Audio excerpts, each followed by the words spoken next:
Luigi Mangione could have very easily escaped the national manhunt that was looking for him after he allegedly killed United Healthcare CEO Brian Thompson. And I want to look at the steps that he took right after pulling the trigger to the times when he was actually arrested to point out that there was only really one or actually maybe two things that he did wrong that really sealed the deal and, put him in ultimately into police custody. From November 24th to December 4th, when he shot Brian Thompson, allegedly, Luigi Mangione only showed his face to any cameras only once, and it wasn't even that great a shot of him. And that was the only image that the police had. At the actual scene of the crime, they did recover like a candy bar wrapper and a Starbucks cup that had some DNA on it and a partial fingerprint. But it wasn't enough for the police to actually make a positive ID. After the shooting, Mangione took an e-bike up to Central Park where he ditched his backpack, which was, I kid you not, full of Monopoly money, which is an ace-level troll against the NYPD, and within an hour was on a bus out of the city towards Pennsylvania. And I think this is the time where actually Mangione made an error.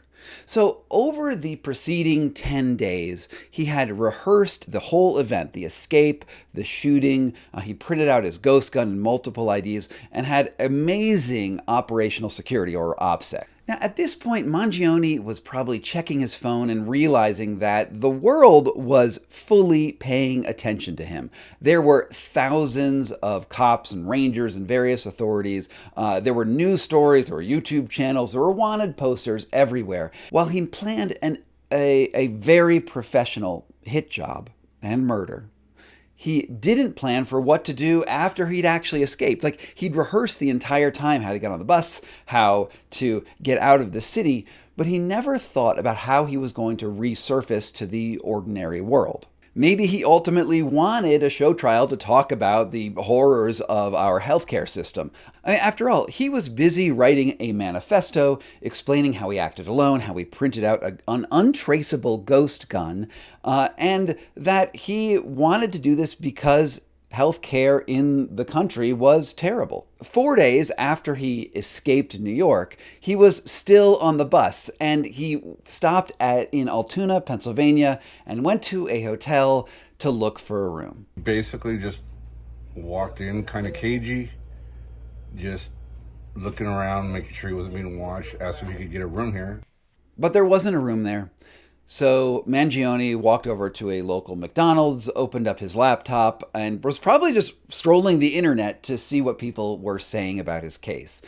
At the McDonald's, someone saw him, maybe just by his eyebrows, and said, hey, that guy looks a little bit like the shooter, and they called the cops. And this is the critical moment in the entire manhunt. Mangione knows that he is wanted, but that cop is just one of thousands following tens of thousands of leads that are coming into the police from all over the country. Remember, the search area is getting wider and wider with every passing hour as the gunman could get further and further away from the scene of the crime. New York City Police Commissioner Jessica Tisch, after Mangione's actual arrest, said that she had no idea what Mangione's name was before the actual arrest, which means that the cops had not keyed into him specifically, even though, and I think this is important, San Francisco police department had actually looked at like the eyebrows in Mangione's wanted poster and said, hey, that looks like somebody that we're looking for, because a missing persons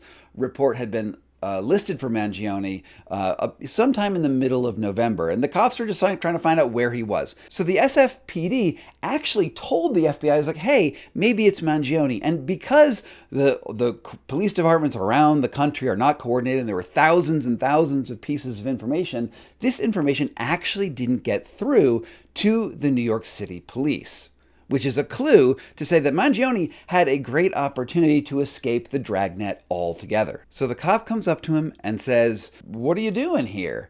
And Mangione had this moment where, well, he's probably guilty. He's the one that they're searching for.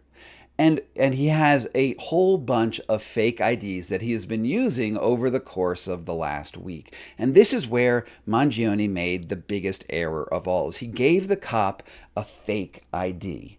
And the cop then, still not knowing who this character actually was, runs the ID, which was from New Jersey, through the police system, and it shows up as a fake. And Mangione, the first thing that he says when the cop says, "Hey, this was a fake ID," is he says, "Yeah, I probably shouldn't have given you that ID." And that was the one mistake that Mangione had made, because otherwise the police would have had no actual probable cause to arrest him at all. And we know this because the actual arrest report says the cops didn't even open his backpack to look for any evidence of it until they actually made it to the police station. Of course, there is this one other glaring error that Mangione made, which is that after he shot Brian Thompson with an untraceable ghost gun that he had printed off of his computer, essentially, he retained the murder weapon with him, which is, of course, the worst thing that a criminal can do. I mean, just remember The Godfather. Leave the gun.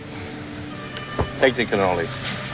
You always have to ditch your murder weapon as soon as you possibly can, because it ties Mangione directly to the scene of the crime. And from various news reports, it does seem that the bullets shot from that gun that were found on the scene actually does match his gun that was in Mangione's possession, which is not good for him. So in my opinion, there are probably two things going on. Mangione clearly wanted to make a political statement, right? He had written multiple manifestos. There were manifestos on Goodreads.